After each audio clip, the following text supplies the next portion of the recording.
Hello my dear friends, you're on the Military Summary channel, and this short video we're going to discuss the most important events that took place during the previous night at the local time. And first we're going to start with Kyiv. We have a lot of things to talk about, and the most important is that the Ukrainians still haven't managed to adopt mobilization law. According to talks and rumors we had the previous days, the Ukrainians were planning to finish this process somewhere between 8th and 9th of January, but obviously they can't do this. They will not be able to complete to adopt this law today, because just today or yesterday they sent back this law for corrections, because there were a lot of problems, a lot of possibilities for people for corruption or something like this. But from the other side, for example, the Ministry of Defense of Ukraine, Rustem Umerov, reported that they have bought around 50,000 pieces of women clothes. So despite the fact that mobilization law hasn't been adopted, the Ukrainian Ministry of Defense continue preparation for these purposes. So obviously this law is going to be adopted. The question is when exactly. Now we are moving to the situation on the ground, and first we're going to start with Belgorod. During the previous night, the Ukrainians made another massive attack with missiles, trying to attack the city with vampires, with Alha multi-launch rocket systems, but all of those missiles of those systems were shot down somewhere in the sky of Belgorod. The Russian air defense worked perfectly. Even a single missile of Ukrainian forces haven't managed to get the target.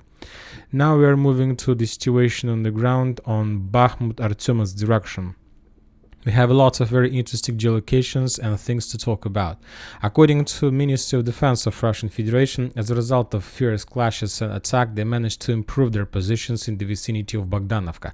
But the Ministry of Defense haven't provided us the information where exactly they managed to improve.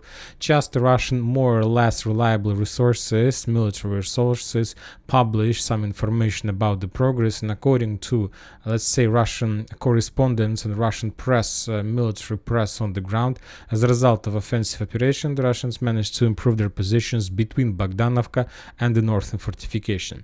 Yet we still haven't received any updates about this stronghold, whether the Russians managed to capture this territory or not. So for now we will keep this area as is. The Ukrainian 56th Motorized Brigade published the video how they were bombing the Russian positions during the previous days, Russian offensive forces. All these videos, most of the video was geolocated, was split in parts. Some of the footholds haven't been geolocated, but most of them have been. So according to, as you can see, the Russians are in active offensive state, trying to capture the territories not just in Bogdanovka, but also the Russians are trying to move in direction of Georgievka, Grigorovka, and in direction of this let's say forest, and also in direction of Bogdanovka. But for now, just improve their positions between these areas without entering them. Interesting updates are coming from Popovo Forest. The Russians continue bombing this territory. On this video we can see the use of multi-launch rocket system, probably flamethrower system. The Russians were attacking the Ukrainian positions in the stronghold behind Popovo Forest.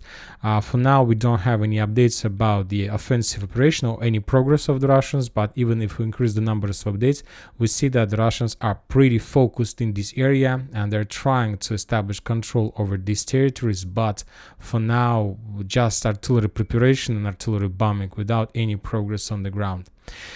Interesting updates are coming from the southern part. The Russians, if we also increase the number of days since the beginning of January, we see the Russians are pretty focused in this area as well. They're trying to attack the Ukrainian positions, and based on the Russian focus, we see that the Russians are going to attack something like this. And for these purposes, they're bombing and attacking this part of Ukrainian stronghold. For now, as well, without any progress on the ground, just artillery preparation. Other sources reported that Ukrainian's 93rd Brigade has lost its combat capabilities, and I'll remind you that the main area of responsibilities of 93rd Mechanized Brigade is somewhere between Ivanovska, Klishchiivka and Andreevka, exactly in the area of the most fierce clashes. So probably this brigade was responsible for this defense belt, but due to heavy losses, currently the Ukrainians need to remove this area to fulfilling. Also, we can see and we can notice certain Russian activity on the southern part of Avdiivka in industrial zone. Today we got another video of Russian bombings. The Russians were bombing this territory heavily. Obviously, this is something like artillery preparation, another stronghold in front of the Russian offensive operation, which is under complete Russian fire. So the Russians were bombing this stronghold, this one. So obviously they're preparing for massive offensive operation to the north. If we increase the number of updates, we see some certain Russian focus on the southern part of Avdiivka and in direction along the N20 road in direction of Kamyanka. So the entire eastern part and southeastern part of Avdiivka is the primary target of the Russian forces according to the focus of fire, of Russian fire. Now we are moving further to the south, to Novomykhailivka. As you can see, the map has been updated. The Russians withdraw their positions from the southern part, and as soon as they withdraw, we start receiving more and more updates of FAP strikes, TOSFM power strikes. So as I understand, that was the main purpose. The Russians probably entered the village, but they realized that the foothold and Novomykhailivka wasn't ready for offensive operation because there was still lots of temporary fire positions, machine gun positions, and the Russians took a decision to withdraw, and they start bombing and ruining this city even heavier than they used to do in the previous phases of the special military operation. Sooner or later the Russians will return back to Novomykhailivka, but for now they need to bomb this area as much as possible. Now we are moving to Zaporizhzhia direction, to Bradley Square. We have some updates. The Ukrainian sources published the video of Russian attack to the south, on the west of Verbovo, to the south of Ukrainian main positions.